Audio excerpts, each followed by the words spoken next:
It's time to do this part of the key work. What I'm gonna do is take off the old posts, and they need to be rethreaded to a 3mm. And the feel of this is going to be like an SML, so I'm gonna need long springs in here. All I'm reusing are the cups, the rest is scrap.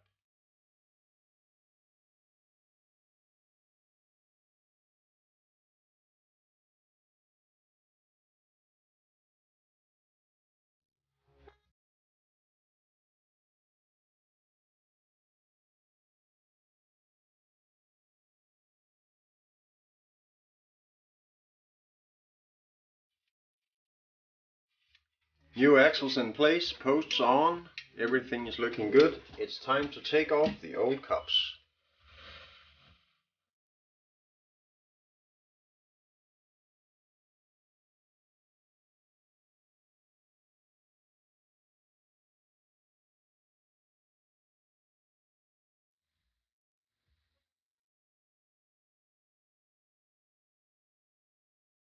Out with this, out with this. These I will need for measuring the angles so that the new ones are gonna fit, so they're not gonna be thrown out just yet. And the same with this one, I'm gonna make new ones that is better and fitting.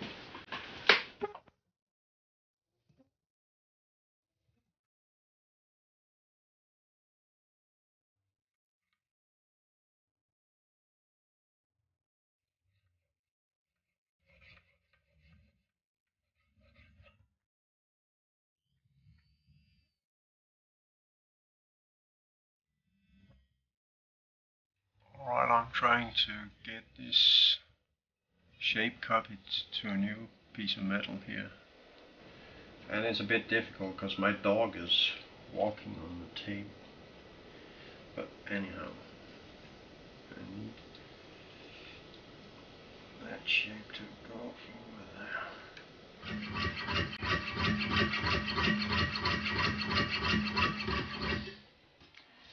Okay, bending this into shape will require a little heat and this special tool here that holds it in place, and then just tap it into shape. So here we go.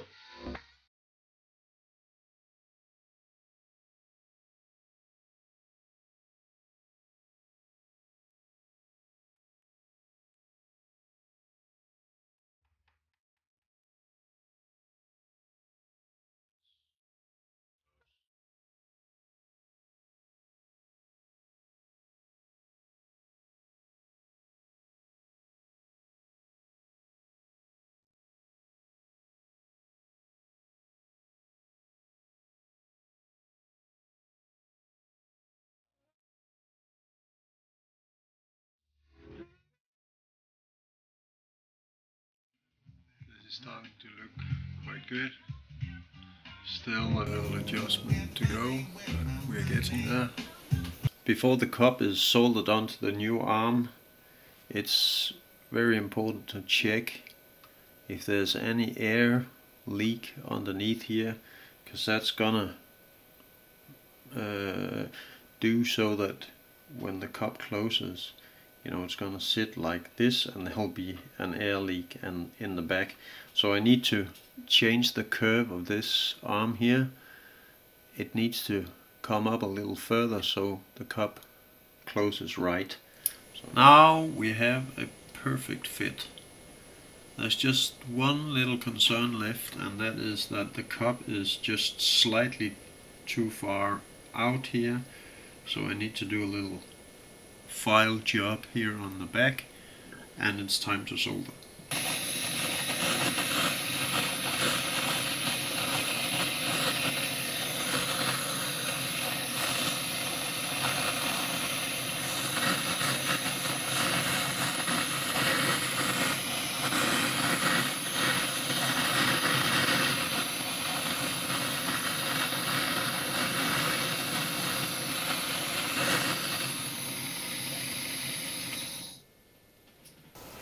These are newly manufactured, and you saw them in place, and I just turned them out of brass. But what I think is gonna look interesting is the new buttons. And instead of just using, you know, a traditional pearl button, you all know what it looks like. I'll try to find one here. Looks like this. I chose to make one of wood instead, and it's not just a normal kind of wood, it's a special Danish hardwood, and it has been acrylically enhanced, so it's actually much more like plastic than it is wood. You can polish it and it'll keep the polish and it'll stand a lot of wear and tear, so it's perfect for buttons, and it looks much cooler, I think. As you can see, I've come quite a long way in manufacturing the mechanics for the lower right hand, and all I need is the E key, which is still not done, and I'll show you how I do it. Alright, as you can see, the mechanics here are looking very ordinary, just like any other mechanics you would find. It's just that this is all handmade. I did a little modification on the looks of this lever here that goes from the F to the G sharp and to the BB or BIS key. Alright, I did a little untraditional design here also with the screws. I don't know if you can see it. Alright, what I'm gonna do now is just show you what I do. These are the old cups, by the way. I think I told you that earlier. I reuse the old cups because I really like the design of them. And I saved the old arms as well, because I used them as a kind of model to make the new ones. Alright, so I have this that goes on here, and it should fit here. The reason why it's not fitting perfectly is because I moved this placement of the button about 3 millimeters inwards to get better ergonomic feel of the touches here. That's the whole thing I'm doing here. That's because I want better ergonomics. So I have to do a lot of modifications, but it's not a problem.